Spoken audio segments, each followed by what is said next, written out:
canal do Calhau, eu sou o Calhau. Hoje trago para vocês aí, depois de muito tempo, um hiato aí muito longo, trago uma nova figura pra gente poder avaliar junto, né? E aí já peço desculpas para vocês que acompanham o canal aí faz um tempo. Final de ano, eu sou professor, então muita correria, muita coisa para fazer. Acabei deixando aí passar um tempo muito grande pra gente poder ver figuras, mas estou de volta aí, na medida do possível eu vou tentar cumprir aquela uma figura por semana, ou pelo menos uma figura a cada 15 dias. Vamos tentar aí, mas espero que esse review agora mate um pouquinho da saudade pra vocês, tá, gente? Então, antes de começar aí, peço pra vocês que se acompanhem o canal e se acham que o trabalho é de qualidade, por favor, curtam, compartilhem, comentem. Acho muito bacana trocar ideia com todo mundo aí, sobre figuras, sobre colecionismo, enfim, sobre cultura pop. Vamos que vamos, né? Vamos começar esse review, porque eu vou trazer bastante informação e aí pode ser que ele fique um pouquinho longo, tá, gente? A figura de hoje que eu trago pra vocês é o Barba Negra, o Blackbird, Blackbird não, porque aí é pássaro preto, né? O Blackbird, Blackbird, se não me engano, que é aí o Barba Negra, né? O Edward Teach, tá? Um dos maiores piratas aí do século XVIII, tá? E essa figura vem naquela linha da McFarlane do Assassin's Creed Black Flag, tá? Então ele é inspirado nas muitas visões que se tem sobre aí o Barba Negra, tá? E eu vou falar um pouquinho dessas visões aí que são bastante fantasiosas em sua maioria, pra gente falar desse ícone aí da cultura pop, né? O Blackbird, né? O Barba Negra, vou falar Barba Negra pra não ficar parecendo que eu tô falando de pássaro negro aí, tá? Mas o Barba Negra é talvez o mais famoso de todos os piratas, de todos os tempos. Ele já foi aí, né, encarnado em várias histórias, em várias leituras aí sobre o século de ouro da pirataria, né, que é o século XVIII ali, e tem muitas, né, fantasias acerca deste personagem, tá? Então, antes de mais nada, o Edward Teach, né, ele era um antigo marinheiro e ele acaba se tornando um pirata ali, né? Ele fazia parte da tripulação do Benjamin Hornigold, que também é um outro cara que eu vou trazer pra gente fazer depois o review, mas primeiro vamos falar do Barba Negra. Ele se torna o capitão pirata do Queen's Mary Revenge, né? Ou da Vingança da Rainha Maria, né? Se fosse em português.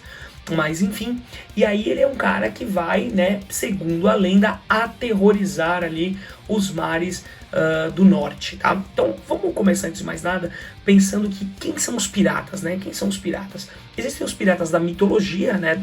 Total aí construída ao longo dos discursos do século XIX, do século XX, do próprio século XVIII, né? Mas finalzinho do século XVIII ali, comecinho do XIX e século XX.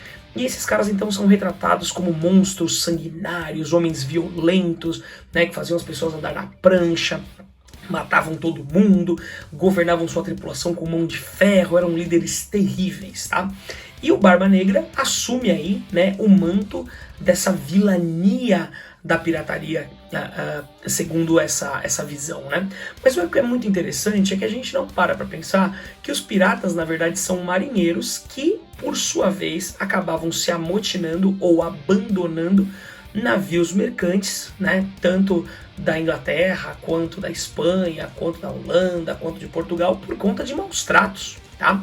A maior parte dos piratas eram marinheiros que abandonavam a tirania dos navios mercantes e aí resolviam cair na ilegalidade dos saques e das pilhagens, né? Mas o que é muito interessante é o seguinte, né? Eu me sinto até um pouco constrangido de falar assim, né? Os caras são ladrões, eles pilham, né? Porque como que é construída a riqueza colonial? Como que é construído o grande patrimônio do Império Português, do Império Espanhol, né? Posteriormente do Império Inglês, e aí o Barba Negra tem muito mais a ver com o Império Inglês, mas eu vou explicar isso para vocês ao longo desse review. Como é que se constitui, né, todo esse processo? Esse processo, ele inicialmente se constitui porque nós temos, né, ali essa riqueza retirada dos povos tradicionais, tá? Então você tem a invasão da América, você tem a tomada das terras das etnias nativas, né, dos ameríndios, e você tem também muito trabalho escravo, né, população africana que é tirada à força, né, na grande diáspora africana e trazida para trabalhar e morrer aqui em prol da riqueza dos grandes senhores europeus. Então assim, né, se a gente puder pensar naquele ditado de ladrão que rouba ladrão tem 100 anos de perdão, os piratas estão completamente perdoados aí de todos os seus crimes, tá? Mas além disso, né, além dessa falsa dicotomia de que esses caras são caras de vida fácil, né, são os caras que estão aí tentando lucrar, de uma maneira muito rápida, muito tirando o suor dos outros, né? Na verdade, esses caras estão ali tentando reequalizar um mundo que é extremamente violento com eles, né? A vida dos marinheiros era algo extremamente violenta, né? Você tinha ali imposições, você tinha violência sexual, física, psicológica, espiritual, enfim. A vida desses caras não era fácil. E aí, quando o cara enjoava dessa vida, né? Quando ele falava, olha, não quero mais ser torturado, não quero mais ser destruído, esse cara acabava então das duas uma, ou ele abandonava completamente essa vida nos mares, ou ele se tornava um pirata. E no caso do Edward Teach, é aí que entra esse ponto. O que a gente sabe da vida pregressa do Edward Teach? Muito pouco, tá? Porque não havia uma documentação desse personagem antes dele cair na pirataria. E o Edward Teach vai ficar muito famoso como Barba Negra por conta dos escritos do Daniel Defoe, aquele mesmo cara lá que criou o Robinson Crusoe, ou aqui no Brasil, né, o Robinson Crusoe, né? E aí ele vai escrever muito sobre a vilania, blá blá blá e não sei o que. Só que o Daniel Defoe, eu tô pensando no William Dafoe, mas o William Dafoe é outro cara, tá? Homem-Aranha, do Duende Verde, mas o Daniel Defoe, ele era essencialmente o que a gente poderia chamar no século XVIII de um jornalista. Só que o jornalismo nessa época, né, ele não é um jornalismo comprometido com a verdade. Não que na nossa época seja, porque a gente tem aí muitos exemplos complicados. Mas não tinha um código, né, de ética desses jornalistas, enfim, nada algo muito difundido. Então, como ele queria vender boas histórias, o que ele fazia? Ele iria incrementar essas histórias, tá? Então ele incrementava as histórias de que o Barba Negra era um cara muito violento, bababá, que matava milhares e não sei o que, tal. Milhares não sei se chega, mas centenas, né? E não há nenhuma evidência, na verdade, que o Edward Teach ele fosse esse tipo de cara. Na verdade, muito pelo contrário. O que a gente conhece sobre a relação da pirataria é que dentro de um navio pirata existia um sistema democrático. E o capitão só era capitão porque ele era aceito pela maioria da população. Se a maioria da tripulação, perdão, se a maioria da tripulação não aceitasse esse cara ou enxergasse ele como enfim, um usurpador, um cara inadequado, um homem violento, né? Esse cara acabava sendo derrubado, deposto do posto de capitão. Então o que garantia o poder do capitão era essencialmente o apoio da sua tripulação. E a tripulação só conseguia manter esse capitão no poder, né, só, sem se revoltar contra ele, se ele fosse um cara minimamente considerado justo por eles. Então o que a gente pode dizer é que o Edward Teach ele foi visto como justo pela maior parte da sua tripulação durante a maior parte aí da sua carreira de pirataria, né? E a maior parte das histórias que contam sobre ele, é óbvio, também faz parte do marketing, né? Como ele sabia que se tinha esse medo, né? O mar também tinha uma aura muito forte de misticismo, ali de mitologia, né? De histórias fantásticas. Ele encarnou essa ideia de que ele era um personagem demoníaco, né? De que ele era alguém violento. Então o que ele costumava fazer? Ele costumava manter fósforos embaixo da sua barba, né? Embaixo dos seus cabelos, né? Em posições estratégicas de um jeito que não iria queimar ali, mas ele acendia aquilo, depois ele apagava, e aí quando ele aparecia com uma barba fumegante, então a barba saia fumaça de perto das orelhas, parecia que ele era uma figura, né, vinda do inferno, mas isso na verdade servia como uma estratégia para poder, né, assustar ali a maior parte da tripulação do navio que ele queria saquear. E outra coisa muito interessante, né? Apesar da gente ver aqueles filmes que os caras bombardeavam, destruíam os navios, né? Matavam um monte de gente, na maioria das vezes, os piratas tentavam abordar o navio solicitando a rendição dos marinheiros. E os marinheiros, então, eles deram dado a chance de se unir à tripulação pirata ou de continuar vivo, né? No geral, eles saqueavam o navio, muitas vezes também roubavam os próprios navios para fazer parte ali da frota da pirataria, mas eles tentavam não matar nesses marinheiros. Os capitães passavam por um julgamento. Então o capitão do navio mercantil, ele tinha um julgamento feito pela tripulação do navio mercantil. Então se ele fosse considerado um cara injusto, ele era morto por essa população, por essa tripulação pirata, por conta das suas ações vilanescas. Então percebam, né? Você tem uma história muito significativa de fantasia do pirata como vilão absoluto, quando na verdade você vê que são trabalhadores tentando ali encontrar um pouco de justiça num sistema completamente desumano, que é o capitalismo comercial aí nesse período, o capitalismo mercantil, certo? Bom, essa é a história do Edward Teach. o que a gente vai encontrar aqui de verdade na figura do McFarlane, tá? Primeira coisa, sim, o Edward Teach usava essas roupas bastante características, né, pretas, com detalhes brilhantes, tal. Ele carregava pistolas, segundo algumas fontes, ele carregava 10 pistolas num cinto, no peito. Aqui a gente tem 4 pistolas, né, no peito, mas no geral se dizia que ele carregava 10 dessas pistolas. O que pode ser possível, porque essa pistola tem um tiro único, então ele pelo menos aí tem 10 tiros antes que ele precise recorrer ali à luta com o seu sabre, né, com a sua espada típica dos piratas, tá? A barba dele sim era muito comprida, desse jeito como está mesmo, e ele tinha um chapéu que realmente tinha essas plumas aqui, ó. Deixa eu até tirar esse chapéu, né? E esse chapéu tinha essas plumas, então isso aqui está bem acurado aí, segundo os relatos acerca do nosso queridão, do nosso Barba Negra, tá? Não tem fumaça na barba, né? Claro, óbvio, né? Senão o boneco ia pegar fogo. Então não tem. Então esse cinturão aqui tá correto, essa pluma tá correta e essa vestimenta também tá correta. O rosto dele, desse rosto mais austero e mais sombrio, provavelmente é fruto desse personagem que foi criado pelo Edward Teach, que é esse personagem, o Barba Negra, tá? Então vamos ver a figura aqui, porque eu já falei demais, vocês já devem estar de saco cheio de tanto me ouvir falar, mas vamos lá. Então essa figura aqui, ela tem, né, os pontos de articulação aqui na bota. Ele tem também articulação no pé, tem articulação no joelho. Essa articulação mais esquisita, né, dessas figuras pequenas do McFarlane.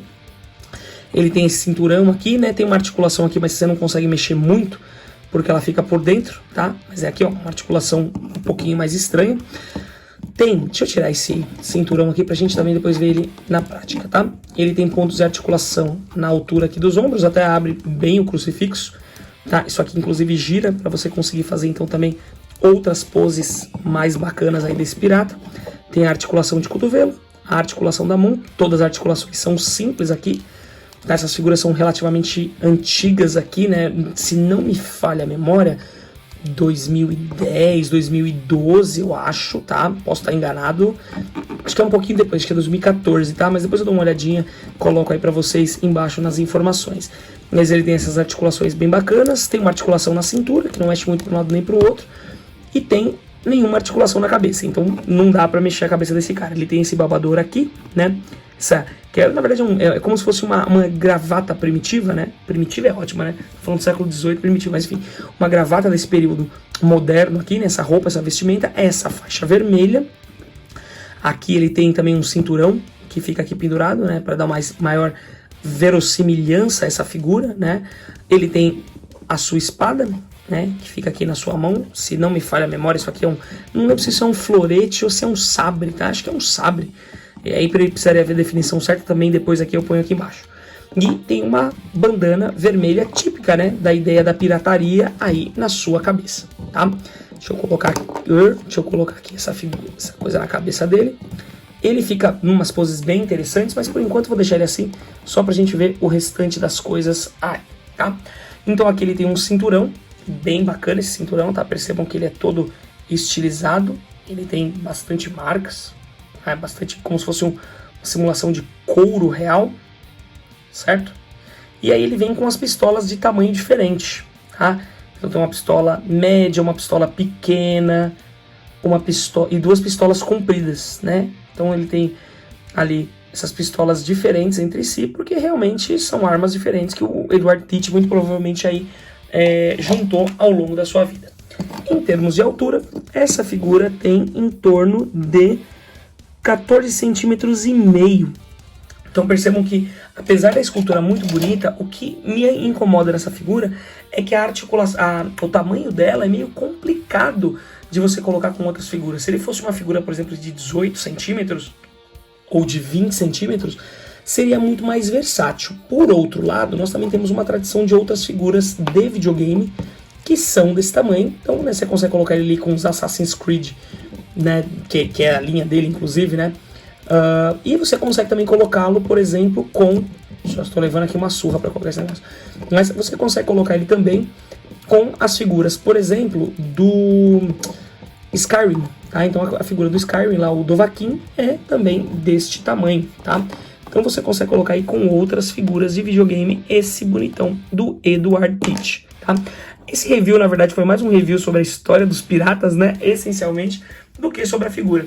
Mas eu espero que vocês tenham gostado, eu acho que é muito interessante trazer esse panorama histórico e inclusive a gente ter também, né, essa releitura, porque essa figura do Edward Teach aí, ele é uma releitura, né, dos mitos dos piratas, o que é bastante interessante aí pensar como que no século XXI um jogo de videogame baseado aí, né, na ação dos piratas, ele vai encarnar esse personagem tão icônico, tá? Então aqui do lado eu vou colocar para vocês terem uma ideia de tamanho, ele do lado de um Homem-Fera do Mestres do Universo Revelation customizado, que eu fiz aí para virar o Taki, aí, um inimigo do Conan na história Inimigos em Casa. Mas então percebam que, dependendo da figura, ele até passa, né? Ele até consegue ali você colocar lado a lado com algumas outras figuras, mas é aquilo, dependendo da escala ele fica um pouco estranho, certo? Gente, eu agradeço então a atenção de vocês, espero que tenham gostado do review, vamos continuar aí fazendo reviews regularmente, para que possamos então manter aí o nosso canal em evidência e nos contato aí, gosto muito de conversar com todos vocês, e quando vocês comentam aí é bem bacana, certo? Então agradeço a todos a atenção de vocês, gente, muito obrigado e até a próxima.